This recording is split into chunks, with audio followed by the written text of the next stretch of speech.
right, we are back here on the Scott Laughlin Show, continuing from Toronto, NHL Network Radio.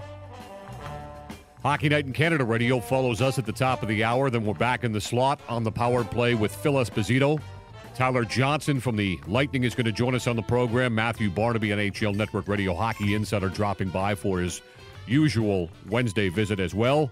Right now, though, we continue on the buses. We're joined by the head coach of the top team in the American Hockey League once again this season, the Texas Stars. Willie Desjardins joins us now. How you doing, Willie?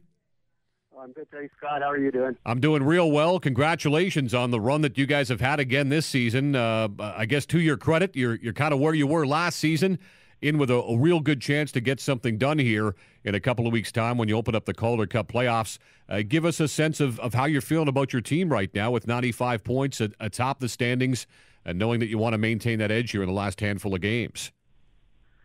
Well, I like our team. I think our team's worked hard all year. The only problem is there's so many other good teams in the league. Like there's 1 point separating us from Manchester, Toronto, Grand Rapids, Chicago. There's lots of teams that are right there, and you lose 2 games and all of a sudden you're in 4th spot, not first. So it's not like we're way out there, but so far our team has played hard. Yeah, you look at yourselves there in the Western Conference, and you guys have the 3-point lead right now on Grand Rapids, and Jeff Blashill certainly has done a fantastic job, as you'd probably admit too, Willie, this season again with the defending Calder Cup champions, with losing basically half of his team, as it seems, up to Detroit. Steve Spott's done a great job here in Toronto, of course, and has had a bit more of a benefit of holding on to a team for longer stretches of the season, but that's always the challenge, isn't it, Willie, of an American Hockey League coach, because you want to win games. At the same time, you want to make sure you're developing players for the NHL mother club, if you will. And when they've got some key injuries, guys like Colton Sevier obviously have earned their way up to the National Hockey League. So that's the challenge, isn't it? It is a challenge, but you're always excited to see guys going up. Like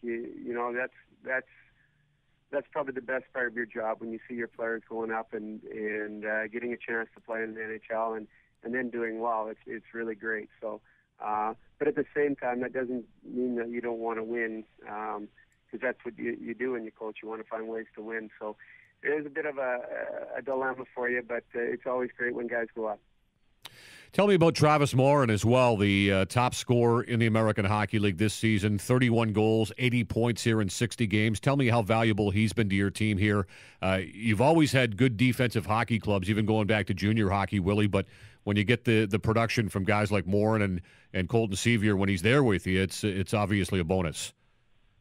Moen and Sevier were so good early in the year. Like they carried our team. Like we weren't playing great as a team, but that line carried us for a long period of time. And recently, the rest of the team's kind of picked up and it started to play well. So it was really great. Travis is a great person, a real good leader. He's not just an offensive guy. Like he's a leader on our team where he wants to win every night and he battles. And when things get tough, he plays hard. So he's an offensive player for sure, but he's more than that for our team.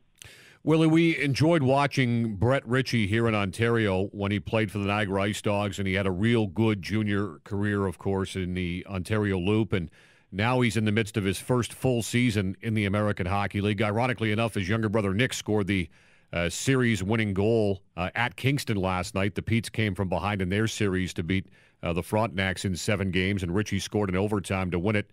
So Nick gets the job done, and Brett's, as far as I can tell, had a pretty good season for you this season. Tell me about what he's done in the A this season and what his future projects to be. Well, he's a good player. He's been real consistent for us throughout the year. He's a big power forward. He's got a real good shot, real strong down low. Like he's really hard to handle down low. And he's good off the wall. So, he's got a good upside. Those are real good qualities to have. And he has, as a power forward, he has lots of the tools. So, he has a good upside for sure. And he's been good for us this year. I think he's probably put up around 50 points for us, and it's been real consistent for us. You've had three different goaltenders that you've used this season, and that's sometimes part and parcel with the American Hockey League, too, with guys going up like Nilstorp to fill roles with Dallas when injuries do occur. But Nilstorp's been the guy for the most part. Tell me about your goaltending. Yeah, we've had some injuries. Jack Campbell was out for a long period of time. Like he would only, it's only been the last 2 weeks that he started to play. He only had 5 games played up to there, and so we had lots of guys rotating. Nilstorp had been hurt for a while, so that's probably what, I talked earlier about the one line carrying us, but then recently we've got our goaltending back, and our goaltending's been real good the last month. So whenever you get goaltending, you always have a chance. Willie, do you start looking at the standings at this point? I mean, be honest with us. As a head coach, do you look at possible playoff opponents at this point, or do you just focus on your own situation and make sure that you guys are going in playing your best possible hockey? Well, there's so many scenarios because, like we could finish 1-5, I think, I don't know, in that area anyways. And then, the teams fighting to get in are all real close, and there could be a number of different ones. And then you look at, Charlotte's won 12 of their last 16, Milwaukee's 9-3-0-1. Like, there's so many good teams that it's like you don't really want to play any of them because they're all good and they're all on a roll. So it's there's no sense really watching it. You might as well just concentrate on what you're doing, and whoever you get, then you got to be ready for them. Now, I want to say this in the most politest way possible, Willie, but you guys only have the 2 shootout victories this season against 6 defeats. And the reason I bring it up is because last night we saw New Jersey in the NHL, of course, lose at Buffalo, and they've fallen to 0-11 in shootouts this season at the NHL level, and it just might in the end cost them a playoff spot in the Eastern Conference. It really is a crapshoot, isn't it? I mean, you've probably tried different things, of course, to maybe orchestrate perhaps a couple of extra points along the way. As a coach, I mean, what can you do in a situation like that when it's really a glorified skills competition? It is a little difficult, but that's the rule. So it's it's like working on a power play or penalty killing. You know what's there, so you have to work on it. And obviously, we haven't done a great job, but I think you try to set up some kind of a scenario in practice or whatever where guys get a chance to work on it. And, it's not our goaltending. Our goaltending's been real good in the shootouts. It's just that we're not scoring. So that's an area that, we need to get better. The good thing is playoffs, there's not a shootout. So that's one positive thing. But for sure in the year, I think you have to find a way to be better, and we haven't been great at it. Yeah, 2-6 for the Texas Stars this season. Conversely, look at the Eastern Conference, and Worcester, of course, have made a living going 10-1 in shootouts, and that's produced a lot of points for Roy Sommer and the Worcester Sharks. Let me just ask you as well, too, Willie. I mean, going down there a few seasons ago to take over the job with the Texas Stars, you've had success just as you did when you coached at Medicine Hat in the Western Hockey League and coached Canada at the World Juniors and that sort of thing.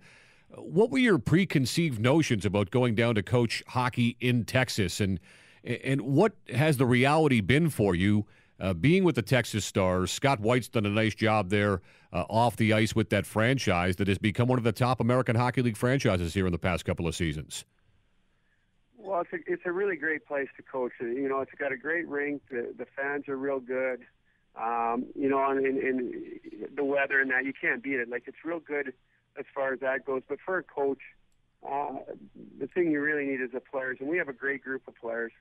Right from the start, we had, the players, they didn't make the playoffs the year before I got there, and they were hungry. Like, they wanted to get back, and they wanted to do well. And we've had great leadership. And I've always said, you win with your leadership. And, that's what we have to attribute our success to, is our leaders and what they want every night. So, it's been really good. It's a good combination, and like I was fortunate with Joe Newendike and Jim Neal. Like, they're good people, not just good hockey people. They're just real good people. So whenever you can get in that kind of an organization and work for that, you're lucky. Well, you've done a great job once again this season, Willie. Congratulations on the job done so far. Best of luck here in the last number of games you've got, and best of luck in the Calder Cup playoffs here starting up in a couple of weeks' time, and we'll catch up to you down the road, okay? Okay, sounds good. Thanks, Scott. You have a great day. All right, you too. Willie Desjardins joining us from Texas.